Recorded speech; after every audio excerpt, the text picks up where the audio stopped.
Welcome to Rolling Reflections. I am Eric Beach, and this is essentially going to be a place where I, instead of writing, I speak my Jiu-Jitsu journal. I always reflect after every class, after every competition, sometimes in between, on what happened at that class, what happened around that class, because when we connect to it and we find things that were positive, some things that were negative, some things we did well, some things we wish we would have done well, but we didn't catch it, we can start to understand the direction we're walking. And when we do that, we have the ability to write a more empowered story. We have the ability to give ourselves the best shot at sticking with the sport, which is incredibly difficult. So the Jiu-Jitsu school that I've been going to is closing, and I'm feeling sad about that. And that sadness is in some ways good, because that place meant something to me. And for the first episode of Rolling Reflections, I think it's a good place to start. And by starting, I mean going back, getting to this point, and then talking about going forward, because this show is about these moments that we reflect, these moments that we have an impact. We feel impacted, we feel stress, we feel struggle, we feel joy, we feel success, we feel progress. Every one of them is an impact moment that leads to the possibility to reflect and understand so we can move forward. Jiu-Jitsu has been something I've been doing for, at this point, 8 months. I always wanted to do it. Growing up, I wanted to be the ultimate fighting champion. I think like a lot of kids and a lot of current adults do.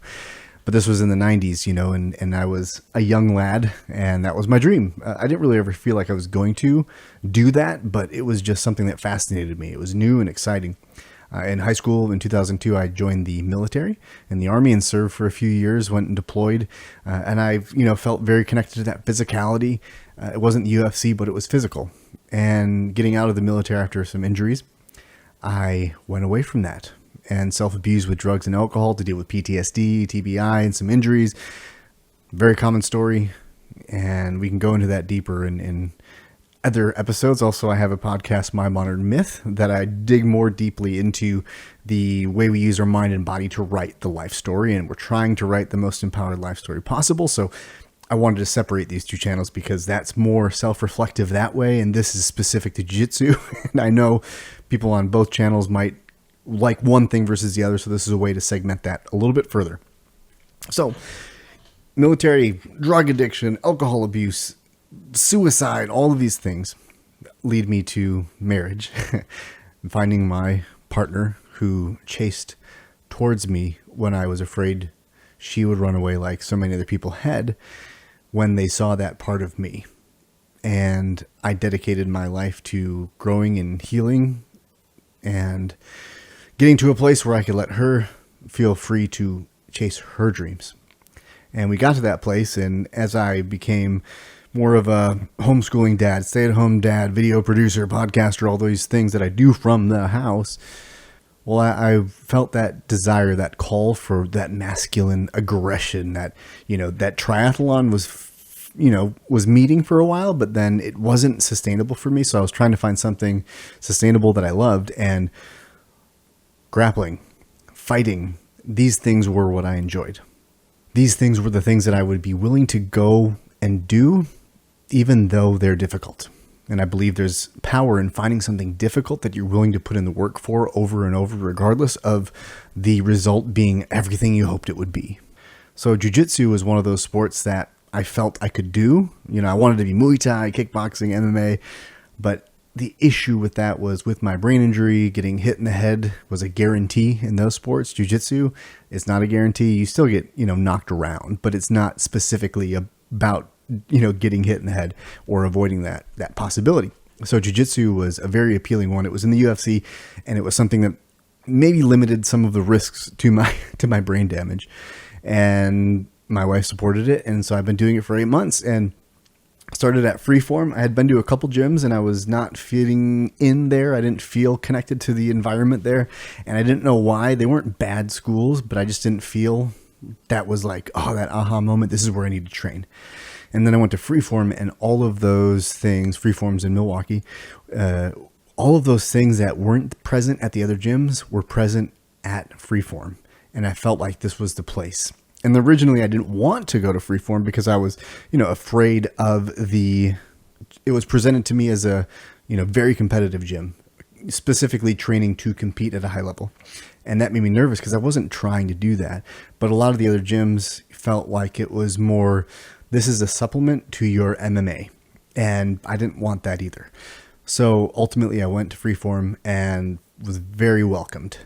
And it was great to meet the people there and to find out that, this competitive environment, like you're training to compete, but you don't have to be a competitor. You don't have to have that as your goal. You're just here to make this experience what you want it to be. And you have the freedom to do that. You go as hard or as light as you want. You make it what you want it to be. And that was appealing to me. That felt welcoming. So this was home.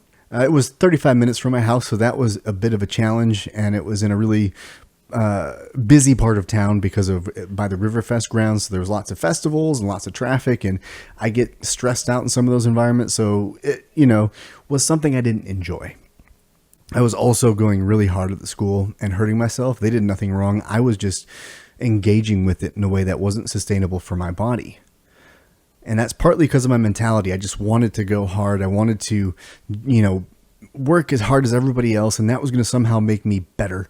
And the reflections I've had in this last 8 months are that's the wrong thing to do. That's the way you quit the sport. And I watched a lot of people come in and leave. Well, I tried to figure it out, and I took time off the mat and ultimately decided to leave the school a few months ago and go to one that was 10 minutes away from my house. I didn't know if the school would be for me, but I went to it and found a similar environment. It was smaller, but I really enjoyed the connections. I enjoyed the teachers there. They really helped me understand how to slow down.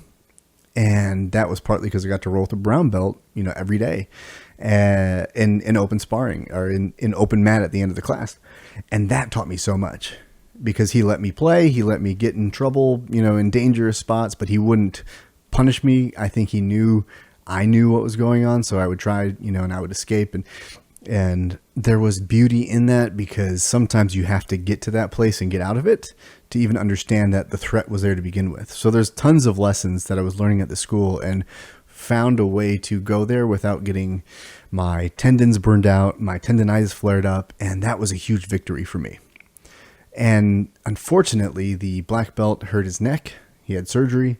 And when he came back, he hurt it again. And his jiu-jitsu journey is over. And he announced that a week ago, and it was sad, because you find this thing that transforms you, and then you really care about the people there, and then that ends because they don't have a way to keep the gym going, and it's done. So now I'm going back to Freeform, and I am taking those relationships that I made and committing to maintaining them. Even if we don't train together, we need to stay together because that was an impactful moment in my life, and I value people, and I like to keep those relationships in my life that I find fill me up in some way. And I hope I offer that to them because jiu-jitsu is a wonderful sport, but the people you meet in it, when you have that right community, that's what makes it so sweet because this stuff is hard. Like going through these moments in time where it's not making sense and you want to run out the door, you want to quit. When you have people that you care about, you'll show up for them. And then you have to take it upon yourself to think about what it is that you can change to make this a better experience. And that way, if you do leave this sport, which it might be the answer, you're doing it for the right reason. You're not doing it for a feeling. You're doing it because you know it's not for you, because you've tried all of the things, truly tried them, and your body is hurt. It's not working for your family. Whatever the reason is, maybe you just don't want to. You just wanted to be great at it and you don't want to put in the work to get there because it takes time. And, I think we all have that idea or hope, at least I do, that you'll step into whatever it is, playing piano, jiu-jitsu, math, I don't care. And you'll just know it. And that's like your gift. But it's not the case for me and for the majority of people. It's not their gift, but it's something you can work at. So this first rolling reflection is about transition. It's about this process where things are going to happen. Gyms close, you take time off the mat to be with family, you come back later, You go, oh man, if I would have been training consistently because I was injured, I couldn't, or had to do this thing in school or whatever, and now I'm back and it's 6 months and I could be so much further along if it was 6 months of pure training. You have to take all of that and understand that you can tell yourself that story. That's your choice. We all get to craft this story, and it can empower or disempower because things happen and we give it the meaning. We determine if this is a victim story or if we're a hero. And yes, I had time off, but I figured out what I needed to do when I get back in it. So this is a very profound moment for me where I leave Freeform, where I was kind of not in the right mindset. I was still a little too eager, and I was really not wanting to admit that I had to slow down. And I go somewhere that's 10 minutes from my house. I reinvigorate myself because I don't have a long traveling, traffic, whatever. It was calm to my spirit. I meet some cool people. We have some nice conversation. It's a small, intimate group, 4 people in a class sometimes, or sometimes less. And the coaches are great. And we talk, and it was so chill. And it reminded me of the people and the connections. And that process was empowering. And I could tell myself it's a disempowering story because, the gym's closed and that's the only way that I could have continued. So now I'm just going to quit. No. Or, boo-hoo, I'm losing my place, and man, I'm mad or whatever. That doesn't serve me in any way.